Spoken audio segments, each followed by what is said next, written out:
Welcome to बिटेनिंग। साथ में मिलकर शुरू करते हैं जिंदगी की दूसरी इनिंग। एक बहुत ही इंपॉर्टेंट डेवलपमेंट हुई है, मतलब कि वीडियो आप एंड तक देखोगे यार, और नहीं देखोगे तो प्लीज मेरी आपसे रिक्वेस्ट है, मिस नहीं कर सकते आप ये वीडियो, एंड तक जरूर देखना, because this development is actually very massive development, and how it is going to change the way we see things and developing in the future. मतलब आप ये सोचो कि क्रिप्टो स्पेस और ब्लॉकचेन स्पेस में ये तो कोई डाउट नहीं है कि this space is going to grow, और इसमें भी कोई डाउट नहीं है कि जो स्टार्टअप्स, जो कंपनीज इसके अंदर ऑलरेडी जो काम कर रही हैं, they are also bound to grow, because when the industry ecosystem is growing, जो कंपनी है, लोग हैं इससे जुड़े हुए, वो भी ग्रो करेंगे। स्पेशली वो कंपनीज जो पब्लिकली लिस्टेड कंपनीज हैं, जैसे कॉइनबेस है, वो आप समझ सकते हो, माइक्रो स्ट्रेटेजी, टेस्ला, जहाँ टेस्ला के पास बिटकॉइन है उसकी बैलेंस शीट में, माइक्रो स्ट्रेटेजी के पास बिटकॉइन से बैलेंस शीट में, और जो companies wallet service provider, exchanges, payment solutions, जितने भी कंपनीज जो इस इकोसिस्टम से जुड़ी हुई हैं, they are bound to grow.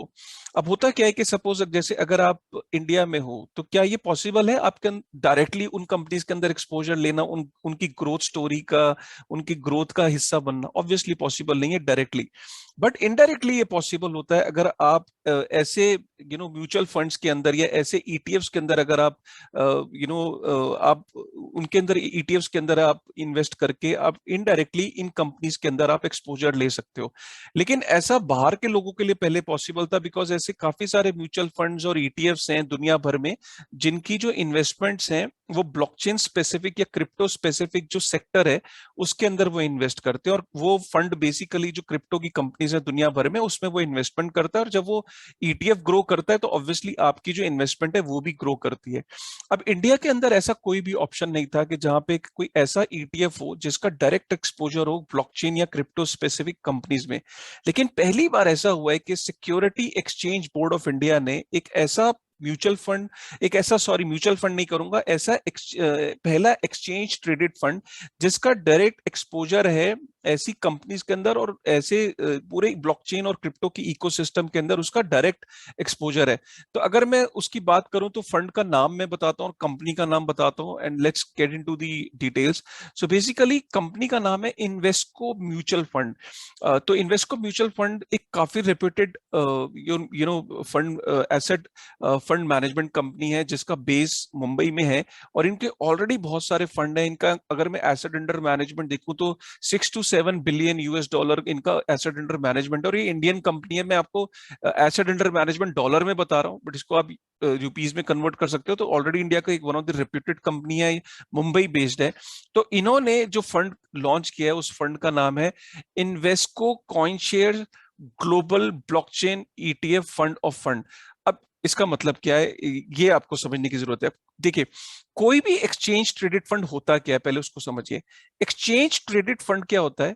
वो बेसिकली काफी सारे जैसे लोग हैं, वो उनके पास पैसा है। अब एक कंपनी है, वो कहती है कि आपके पास समय नहीं है, आप अपना अपना पैसा मुझे दो, मैं एक एक ऐसे एसेट में इन्वेस्ट करूंगा, उसके अंदर, एसेट के अंदर जो इन्वेस्टमेंट करूंगा उसमें जो भी रिटर्न आएगा, प्रॉफिट एंड लॉस होगा, उस हिसाब से मैं आपको आई विल, जो मैं आपको हिस्सा दूंगा, वो हिस्सा की जो वैल्यूएशन है इस फंड के अंदर, वो आपके हिसाब से ऊपर नीचे होती रहेगी। सो बेसिकली आप इसको इस तरीके से समझिए, जैसे कोई ईटीएफ है गोल्ड का, तो आपने बहुत सारे लोगों से पैसा इकट्ठा किया, आपने उनको ईटीएफ के बदले में आपने उनको एक एनएवी दे दिया, नेट एसेट वैल्यू, आपने बेसिकली कुछ यूनिट्स एलोकेट कर दिए उन सारे लोगों को, तो जितनी जिसकी इन्वेस्टमेंट है उस हिसाब से उसको एनएवी मिल गया, नेट एसेट वैल्यू जिसे कहते हैं, वो यूनिट्स उसके पास मिल गए। अब ये यूनिट्स जो है ये एक्सचेंज पे ट्रेड होते हैं, बाय सेल होते हैं, जैसे शेयर्स ट्रेड होते हैं। तो जिस हिसाब से जो ईटीएफ की जो अंडरलाइंग एसेट है, राइट, ईटीएफ यहां होता है और जो उसकी एसेट है वो नीचे होती है, तो जिस तरीके से एसेट परफॉर्म करती है उसी तरीके से ये ईटीएफ मूव करता है। सपोज करिए अगर गोल्ड का ईटीएफ है, तो गोल्ड का प्राइस जब बढ़ेगा तो ईटीएफ की जो नेट एसेट वैल्यू है, वो भी, उसके जो एनएवी है उसकी वैल्यू भी बढ़ेगी। अगर ईटीएफ की वैल्यू, अगर गोल्ड की वैल्यू घटेगी तो ईटीएफ की वैल्यू भी, जो नेट एसेट वैल्यू के जो यूनिट्स की जो वैल्यू है वो घटेगी। तो ये काम होता है ईटीएफ का। तो इस केस में ईटीएफ काम कैसे करेगा, ये समझिए। तो पहली बार एक ऐसा फंड गवर्नमेंट ने अप्रूव किया है जिसके अंदर जो जो बेसिकली जो Invesco CoinShares global blockchain ETF fund है, वो इन्वेस्ट करेगा एक दूसरे फंड में जो कि आयरलैंड बेस्ड है। तो कॉइनशेयर ग्लोबल ब्लॉकचेन यूसीआईटीएस ईटीएफ के अंदर इन्वेस्ट करेगा। अब ये जो कॉइनशेयर ग्लोबल ब्लॉकचेन यूसीआईटीएस ईटीएफ है, ये बेसिकली आयरलैंड बेस्ड एक ईटीएफ है, एक आयरलैंड बेस्ड एक म्यूचुअल फंड कंपनी है, जिसका अल्टीमेटली आगे जो ब्लॉक जितनी भी कंपनीज हैं जो ब्लॉकचेन और क्रिप्टो से रिलेटेड है, उसके अंदर ऑलरेडी वो इन्वेस्टेड है। सो बेसिकली इसको इस तरीके से समझिए, जैसे ही क्रिप्टो और ब्लॉकचेन की कंपनीज परफॉर्म करेंगी, वैसे ही कॉइनशेयर ग्लोबल ब्लॉकचेन यूसीआईटीएस ईटीएफ परफॉर्म करेगा। और जब वो परफॉर्म करेगा तो उसके अंदर जो Indian CoinShare global blockchain ETF fund है, उसने इन्वेस्ट कर रखा है। तो जैसा वो फंड परफॉर्म करेगा ग्लोबल ब्लॉकचेन यूसीआईटीएफ ईटीएफ, वैसे ही हमारा जो इंडिया का जो ब्लॉकचेन है जो ईटीएफ है वो परफॉर्म करेगा। तो इसको इस तरीके से समझिए सिंपल भाषा में कि एक ईटीएफ ने दूसरे ईटीएफ के अंदर उसकी जो अंडरलाइंग एसेट है वो उसकी जो दूसरा ईटीएफ है वो उसका बेस है, और उसका बेस है जो ब्लॉकचेन और क्रिप्टो में जो कंपनीज है वो। सो जैसे वो इंटरनेशनल जो ईटीएफ परफॉर्म करेगा, वैसे ही हमारा जो इंडियन ईटीएफ है जो उसके अंदर इन्वेस्टेड है, तो इसीलिए इसको फंड ऑफ फंड बोला गया है, तो वो परफॉर्म करेगा। तो इसका सबसे जो अंडरलाइंग एसेट है कि जैसे जैसे वो इंडस्ट्री परफॉर्म करेगी, ब्लॉकचेन और क्रिप्टो की जो कंपनीज परफॉर्म करेंगी, वैसे वैसे आपको इसमें रिटर्न आएगा। अगर मैं आपको एक रिटर्न का एक पर्सपेक्टिव दूं, अगर मैं आपको रिटर्न का एक पर्सपेक्टिव दूं, तो जो ये इंटरनेशनल फंड है इन्वेस्को कॉइनशेयर्स ग्लोबल यूसीआईटीएस ईटीएफ, जो इंटरनेशनल फंड है, इसने 94% का रिटर्न दिया है एक साल में। और जब से ये लॉन्च हुआ है 2019 से, तो 53% का रिटर्न दिया है। सो इससे ये पता लगता है कि जिस तरीके से क्रिप्टो और ब्लॉकचेन में जो कंपनीज ग्रो कर रही हैं, उसी तरीके से वो फंड ग्रो कर रहा है।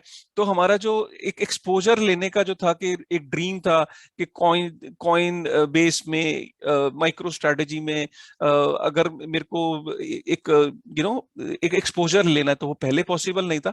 लेकिन मेरा जो अब ये जो फंड लॉन्च हो रहा है, जो 24 नवंबर को लॉन्च हो रहा है और 8 दिसंबर को ये क्लोज हो रहा है, तो अब मैं जो एक्सपोजर ले सकता हूं इन कंपनीज के अंदर, वो मैं इस फंड के थ्रू ले सकता हूं। तो लेट्स अंडरस्टैंड के कौन सी कंपनीज में इस फंड का एक्सपोजर है। तो सबसे पहले इनका जो ये आपको स्टडी भी करना चाहिए। ये एक तरीके का इनका पीडीएफ है। देखिए, सबसे पहले उन्होंने ब्लॉकचेन को समझाया, उसके बाद ब्लॉकचेन काम कैसे करता है ये समझाया, उसके बाद इन्होंने टाइप्स ऑफ ब्लॉकचेन समझाई कि इस डॉक्यूमेंट के अंदर कि पब्लिक ब्लॉकचेन क्या होती है, प्राइवेट ब्लॉकचेन क्या होती है, और ब्लॉकचेन की यूज केस क्या है। बहुत ही अच्छा मैनुअल बनाया इन्होंने इनफैक्ट इस फंड को लॉन्च करने से पहले। उसके बाद why organisations are using blockchain technology, increasing adoption of blockchain technology के एग्जांपल्स बताए, न्यूज आर्टिकल्स दिए हैं कुछ यहाँ पे, और यहाँ पे अलग अलग इंडस्ट्री में किस तरीके से ब्लॉकचेन यूज हो रहा है, और इंडिया के अंदर भी ब्लॉकचेन जो टेक्नोलॉजी है वो किस तरीके से अडॉप्ट की जा रही है पब्लिक सेक्टर में, आपका सर्विस प्रोवाइडर्स, आपके इंडिया का पूरा जो ब्लॉकचेन का जो सिनेरियो है उसको यहाँ पे देव ट्राइड टू एक्सप्लेन। और इसके बाद जो बैंकिंग सेक्टर में और इंडियन एंटरप्राइजेस किस तरीके से ब्लॉकचेन को इम्प्लीमेंट कर रही हैं, वो यहाँ पे बताने की कोशिश की गई है। साइज ऑफ ब्लॉकचेन इंडस्ट्री बताया गया है। अब जो इम्पोर्टेंट सबसे बड़ी बात है कि 8 एरियाज है जिसके अंदर ये जो फंड है उसका एक्सपोजर होगा। तो उसके अंदर पब्लिक ब्लॉकचेन एक्सपोजर में token investment, mining hardware, energy, mining technology, blockchain financial services, blockchain payment system और ब्लॉकचेन टेक्नोलॉजी सॉल्यूशंस। तो इन सेक्टर्स के अंदर ये फंड जो है वो एक्सपोजर लेगा। और इसके लिए जो कंपनीज के इन्होंने अल्टीमेटली नाम भी दिया, अगर मैं आपको कंपनीज के नाम बताऊं यहाँ पे, तो आप ये देखो कि सबसे बड़ा इनका जो एक्सपोजर होगा वो कॉइनबेस ग्लोबल। कॉइनबेस को कौन नहीं जानता, मतलब यूएस की सबसे बड़ी क्रिप्टो एक्सचेंज, दुनिया की one of the biggest crypto exchange, और इसके अंदर सबसे बड़ा इनका एक्सपोजर होगा। जीएमओ इंटरनेट इन कंपनी, और बाय द वे ये सारी पब्लिक लिस्टेड कंपनीज हैं, तो ये सारी कंपनीज वो हैं जिनका क्रिप्टो के अंदर एक्सपोजर है। ये जीएमओ इंटरनेट बेस्ड जो कंपनी है, इसका इसका बहुत बड़ा ये भी एक्सचेंज है, और ट्रेडिंग ये लीवरेज के अंदर काफी बड़ी एक्सचेंज है, जहां पे आप बहुत ये पब्लिकली लिस्टेड कंपनीज हैं। टीएसएमसी जो है ये चिपसेट्स बनाती हैं, जो माइनिंग कंपनीज है उनकी जो सबसे बड़ी जो चिपसेट प्रोवाइडर यही है। SBI holding in company Japan जो है, ये वहां का सबसे बड़ा एसेट अंडर मैनेजमेंट जो एसेट मैनेजमेंट कंपनी है, जिनका क्रिप्टो फंड जो है वो लॉन्च हुआ है, और क्रिप्टो स्पेसिफिक इनके फंड्स हैं। मोनेक्स ग्रुप जो मोनेक्स ग्रुप है ये भी क्रिप्टो से रिलेटेड कंपनी है। हाइव जो है वो ब्लॉकचेन टेक्नोलॉजी, इनका आपको याद होगा कि क्रिप्टो वॉलेट्स आते हैं। बिटफार्म जो है ये बहुत बड़ी माइनिंग फर्म है। माइक्रो स्ट्रेटेजी को कौन नहीं जानता, दुनिया का सबसे बड़ा जो बिटकॉइन होल्डर है वो माइक्रो स्ट्रेटेजी है। बिट डिजिटल कंपनी जो है उसका उसके अंदर भी एक्सपोजर है, ये भी माइनिंग कंपनी है। तो आप ये समझ सकते हो कि जिनका ऐसी कंपनीज के अंदर भी इनका एक्सपोजर है जो जिनका क्रिप्टोस के अंदर बहुत बड़ा जैसे माइक्रो स्ट्रेटेजी है, इसका रॉ एक्सपोजर है बिटकॉइन के अंदर। सिल्वर गेट जो है ये डिपॉजिटरी सर्विसेज दे रही है क्रिप्टो के अंदर। कैनन जो है ये ASIC चिप्स मैन्युफैक्चरर है, ये क्रिप्टो करेंसी से को माइन करने के लिए जो चिपसेट प्रोवाइड करता है। मोनेक्स जो है ये भी एक ऑनलाइन ब्रोकरेज फर्म है, क्रिप्टो एक्सचेंज है। हाइव मैंने आपको बताया। तो ये इतनी सारी कंपनीज के अंदर जो वेरियस कंपनीज है उसके अंदर ये एक्सपोजर लेगी। तो ऑब्वियसली बात है, और आप इसको डिटेल में आप ये मैं डिस्क्रिप्शन के अंदर डाल दूंगा, तो आपको यहाँ से पता लग जाएगा कि कौन सी सेक्टर में, कौन सी कंपनी में, कौन से देश के अंदर इनका सबसे बड़ा एक्सपोजर है। तो जैसे जैसे ये कंपनीज ग्रो करेंगी क्रिप्टो से रिलेटेड, वैसे वैसे आपका जो ये फंड है ये भी डेफिनेटली ग्रो करेगा। तो ये एक बहुत बड़ा डेवलपमेंट है, आप इसको इस तरीके से समझिए। आप जो है इस मेरा ये आपको पर्सनल एक मतलब एक ओपिनियन है मेरा कि अगर आप डायरेक्टली उन कंपनीज के अंदर एक्सपोजर नहीं ले सकते, तो आप इस म्यूचुअल फंड को, जो कि security exchange board of India, हमारा जो सेबी है, उसने इस फंड को अप्रूव किया है। 24 नवंबर को खुल रहा है, 8 नवंबर को क्लोज हो रहा है। और इसका जो एक्सपोजर है वो जितनी भी इंडिया के अंदर जो कंपनीज हैं, इंडिया के अंदर नहीं सॉरी, जो ग्लोबल जो कंपनीज है ब्लॉकचेन और क्रिप्टो स्पेस में, उसका एक्सपोजर है। अगर हम सब मानते हैं कि वो इंडस्ट्री ग्रो करेगी, ब्लॉकचेन और क्रिप्टो अगर ग्रो करेगी, सेक्टर ग्रो करेगा, कंपनीज ग्रो करेंगी, तो ऑब्वियसली उस ग्रोथ का आप पार्ट बन सकते हो। और ये एनएवी जो आपको, जो ये म्यूचुअल फंड है जिस तरह का रिटर्न देगा, that is going to be huge, because when we know that the sector is growing, companies are growing, definitely the return from this mutual fund, from this ETF is also bound to grow. So I think ये बहुत important development था, मुझे लगा अब तक ये बताना चाहिए। ये जो लाइव मिंट का आर्टिकल का लिंक है ये भी मैं उसमें लिंक पे छोड़ दूंगा। इन्वेस्को का जो ये डॉक्यूमेंट है ये भी मैं लिंक पे छोड़ दूंगा। और आप इन्वेस्को की ओवरऑल वेबसाइट पे भी जा सकते हो और वहां चेक कर सकते हो। So with this thought, thank you very much. अगर ये वीडियो पसंद आया तो प्लीज ये लाइक करेगा और कमेंट करिएगा कि how excited you are to look at this ETF and are you going to invest in it. अगर यस तो प्लीज कमेंट करिएगा, and why you think that you should invest in this mutual fund, this ETF, तो इसके बारे में please आप जरूर description में दीजिएगा। और म्यूचुअल फंड और ETF का जो डिफरेंस है वो भी मैं थोड़ा सा 1 मिनट में बता दूं कि ETF जो होता है वो उसको आप एक्सचेंज पे ट्रेड कर सकते हो, लेकिन जो म्यूचुअल फंड होते वो भी एक तरीके का फंड है, ETF भी फंड होता है। म्यूचुअल फंड को आप एक्सचेंज पे ट्रेड नहीं कर सकते हो। जब मार्केट क्लोज होती है 3 साढ़े 3 बजे, उसके बाद उसका प्राइस निकल के आता है, तो आप उसके अंदर उस प्राइस पे बाय और सेल कर सकते हो। लेकिन ETF को आप लाइव एक्सचेंज के ऊपर भी you can trade. So that is how the difference between ETF and mutual fund.